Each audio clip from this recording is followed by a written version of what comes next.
Start-finish line, taking the one to go, now working up in the banking of turns 1 and 2. One of the things we'll be watching all throughout this evening and throughout Speed Weeks is Brian Vickers, subbing for Tony Stewart, who was injured several weeks ago. Brian, of course, with his own problems over the last few years with blood clots, only ran 2 races last season, and he is set and ready to go tonight and pretty darn excited about it. We talked about it's no points. It's all about money and seeing who's got a fast car, so I think that's what we're going to see. Not a lot of strategy, just a lot of hard running tonight. The last time we saw the cars on the racetrack, 83 days ago, that was Homestead, Miami Speedway. We are about to cut them loose. The crowd here at Daytona now comes to their feet looking for the American Ethanol green flag. E15 is available across the country. Look for it where you fill up.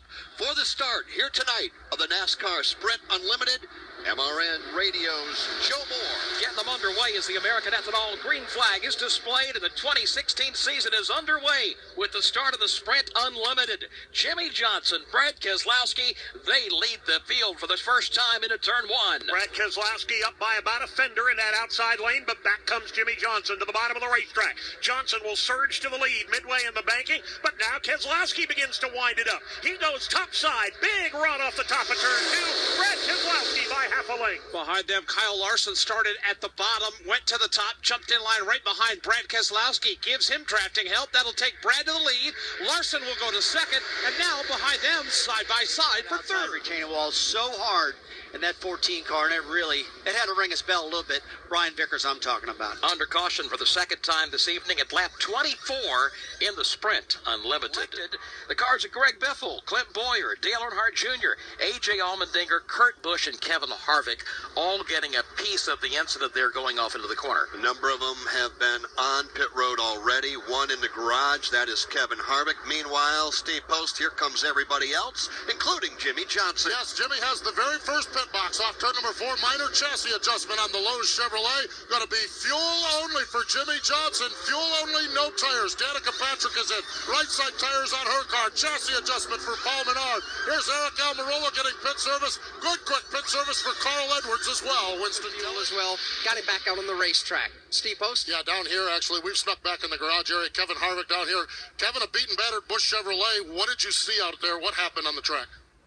14 had a flat tire about halfway down the straightaway, and just probably needed to slow down a little bit. So once he got to the corner, and he just spun out. So hate it for all the guys on our Busch Jimmy John's Chevrolet, but it's good to see the car on the racetrack. I know there's been a lot of work put into this particular Busch program, and good to see the car on the racetrack. So hate that it's tore up, but I guess if you're going to tear it up, tonight's a better night to tear it up than next Sunday. How would you describe to our listeners the racing out there tonight? Racing was aggressive. That's kind of how this race is. I knew when we got our draw that it was going to be hard to get to the front, and you got a 50-50 shot when you come to this deal as to whether you even survive this race. So we've been fortunate to win it a few times, and tonight just wasn't our night. That's Kevin Harvick. Some of them got about 16 cars that did come to pit road. Winston Kelly. 4 tires for Kyle Busch on this end of pit road. Casey Mears, another one still working on the A.J. Allmendinger car. But Brad Keselowski opted to not come down pit road, but he was able to get that debris off the front of his Ford Fusion. Probably got it behind the pace car, got it off. So the temperature hadn't risen too far for them, so they don't anticipate that they got any engine damage. So that's the situation for Brad Keselowski. To Alex. And we had Joey Logano in his red and yellow Shell Pennzoil Ford Fusion. They took 4 tires and a slight wedge adjustment on the right rear corner to get him better grip in the middle of these corners. Steve Post? Yeah, it was 2 tires for Carl Edwards, 2 tires for Jamie McMurray, no tires for Paul Menard. All of them topped it off with fuel, so we'll have to see. These drivers should be good to go to the end. And Kim, I believe you might be in the garage area with Jimmy Johnson? Yes, Steve. Jimmy has just stepped out of his Lowe's Chevy. Jimmy, some bad luck in this race recently. What happened? Yeah, I was in between those guys, and I could see the hole closing up. I don't think it was communicated that I was there, and I was trying to get out of it, and I avoided from crashing the 2 guys that closed the door on me, but I got hit from behind, and that sent me down through the infield. So I was just trying hard. One of those nights, certainly trying to see what I could get away with, what I couldn't, being aggressive, and just didn't work out. All right, thanks, Jimmy. That's Jimmy Johnson. Again, his 5th straight DNF in the Sprint Unlimited. Field is headed to the start-finish line where they will see the 1-to-go signal. That'll put us down to 29 laps remaining. Hey, you hear us mention Sunoco every time drivers are on pit road, but did you know of it in just a moment? We're talking about Denny Hamlin, Brad Keselowski. They're the top 2.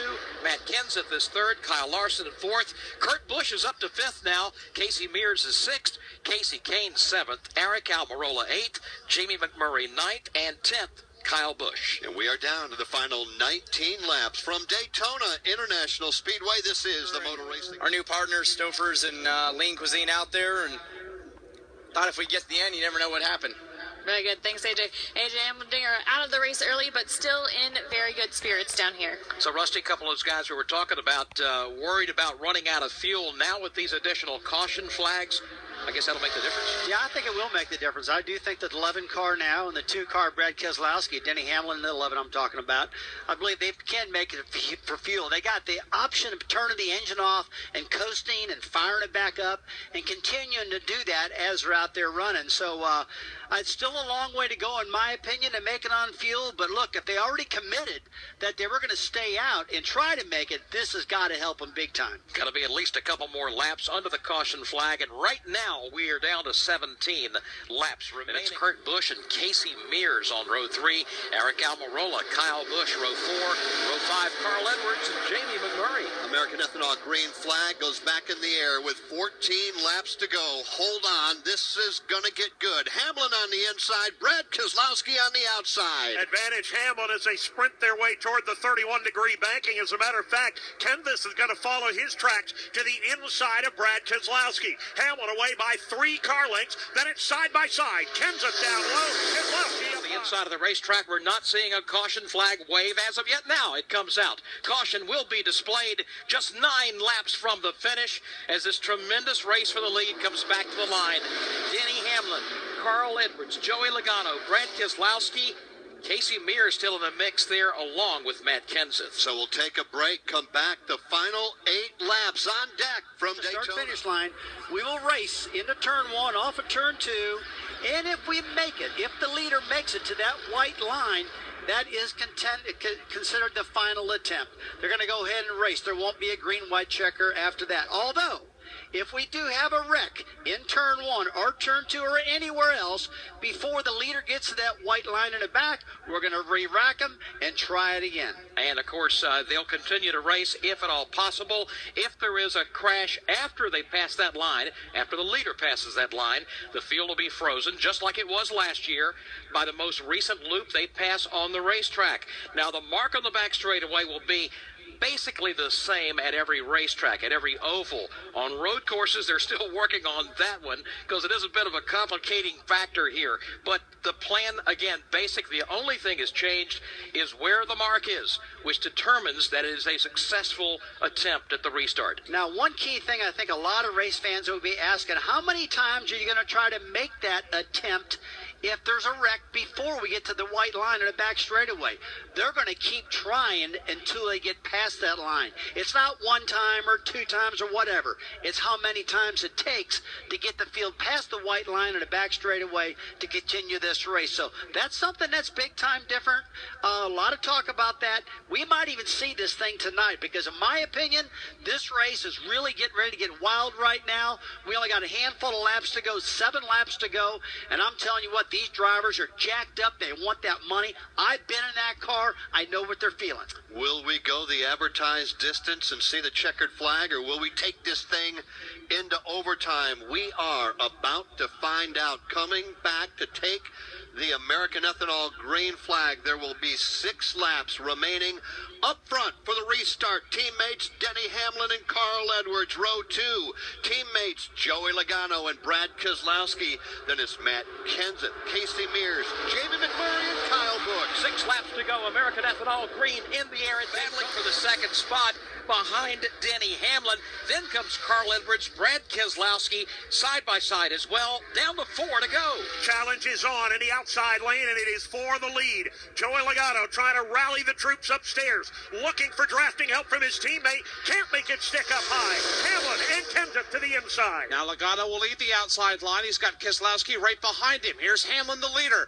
Downstairs, Kenseth behind him. Hamlin goes topside. Logano will jump in the middle. Logano will get second. And will fall back in a line in the tire tracks of Denny Hamlin. 1 and 2, single file. Races on from third on back. Matt Kenseth to the inside of Brad Keselowski. Then it's going to be Carl Edwards and Casey Mears nose to nose. Well, Brad and Joey unable to hook up and make it work. Matt and Denny unable to hook up and make it work. Carl Edwards is right there as well. We're down to the final 3 laps. Everybody chasing Denny Hamlin. They've all taken their shots at Hamlin, but so far he has been equal to the task. Not over yet. 1 car up, bouncing off the wall. That's the Kurt Busch regime. He keeps it pointed as the field heads for 3. Whoa, trouble. Carl Edwards gets turned into the outside wall. Casey Mears is in it. Eric Almirola will spin to the inside. Martin Truex Jr. threads the needle, and Kyle Busch just nails the outside wall. 4 cars collide midway down the Daytona Superstretch. Caution flag at the start-finish line, the 6th time tonight, and guess what? It's brand new, but we'll experience it. We'll be going into overtime tonight. Mike Bagley, explain what took place in front of you. Mayhem that involved Carl Edwards to start, and when he got turned sideways on the backstretch, nobody had anywhere else to go, or I should say the drivers didn't have anywhere else to go. The track was blocked, and that's when the collection of cars began. Kyle Busch got it, also Casey Mears got it. Eric Almirola was involved as well. All the cars are limping back to the pit and the garage areas. No cars on the back straightaway, just some pieces of debris to be cleaned up. To cause that one, but I started to check up a little bit in order to try to get through it, but I got run over from behind, and it's funny, the guy behind you gets to go on and finish the race, but I was trying to push a 13. We were working really good together, get up closer to the front, and try to have a chance to win the thing for our M&M's team. Everyone on these Camrys, they do a good job, and I'm looking forward to the 500, but hopefully one of our teammates can pull this one out. As the defending champ, how do you shake this off and really focus tomorrow on Daytona 500 qualifying? Well, 500 qualifying, that's easy. To be able to go out and into the duels, get ready for the duels, to try to finish a duel, not tear up another race car, that's primary concern. And then from there, you want to have a good 500 and not tear up a race car there in the 500. But, there's a lot of things that can happen in those types of races, and we hope to win the thing. But you got to have luck on your side. That's Kyle Busch. Eli? All right, Kim, thank you. The lights are out atop the safety car. We are coming to the 1 to go. Who goes to victory lane? We're going to overtime. Up front, it's Hamlin and Logano. Kyle Larson, Matt Kenseth, Paul Menard, Martin Truex. Those are the front 3 rows. Here they come, going for a try at finishing the sprint unlimited. Again, on the break, Denny Hamlin gets a good jump, heading off into turn number 1 to his outside. Joey Logano. Kyle Larson is there, along with Matt Kenseth and Paul Menard. Larson trying to fill the hole to the inside line, but Joey Logano is strong upstairs. Up the ladder goes Denny Hamlin, trying to get a little bit of a side draft up the side of the Joey Logano car. It's Logano by half a car length. They nearly touch off too. Side by side for the lead. Here's Hamlin to the bottom. Logano topside. They cross the overtime line on the back straightaway. Here's Hamlin. Logano battling for the win at Daytona. It's Joey Logano by a half a car length, but here comes Denny Hamlin with little drafting help on the bottom of the racetrack. Battling back, tightly bunched through the field off the corner. It's Logano with the race lead. White flag waving at the start-finish line. $200,000 on the line. Who will make it back? 2.5 miles to go. Denny Hamlin on the inside, Logano on the outside, and they're stacked up right behind them. Joey Logano gets a big shove into turn number 1. He will fly out. Oh, they're in the wall. Truex get nailed. Kenseth is in it. Danica Patrick is there. 3, 4, 5, 6 cars involved as Denny Hamlin heads for the backstretch. Here comes Denny Hamlin, final time, up the back straightaway. He is the leader. Logano and Paul Menard are side by side for second. Yellow flag is waving as we're getting down to completing the final lap of this event. Denny Hamlin was the leader when the caution flag came out. Rusty Wallace, they had long since passed the line on the back straightaway. The first test of overtime, and the beneficiary is Denny Hamlin. He will win the 2016 version of the Sprint Unlimited at Daytona. Denny Hamlin picks up the victory. Let's check in with Dave Moody. Well, it's almost all clear out here, Joe, despite the fact that we had about 7 cars in it. Martin Truex Jr.'s beaten and battered Furniture Row Racing Toyota Camry, just limping along past us right now. There's not a straight corner on it. Danica Patrick was in it. Greg Biffle was in, I believe, his 3rd crash of the night. This one also not really of his doing. Matt Kenseth was involved. A number of others as they all got sucked up into that outside wall on the final lap. By amongst all the celebration. Yeah, a lot of the drivers are just out of their race cars down here debriefing. Joey Logano credited with the 2nd spot unofficially. Wild racing to kick off the 2016 season. Your thoughts on the Sprint Unlimited tonight? Crazy like normal, right?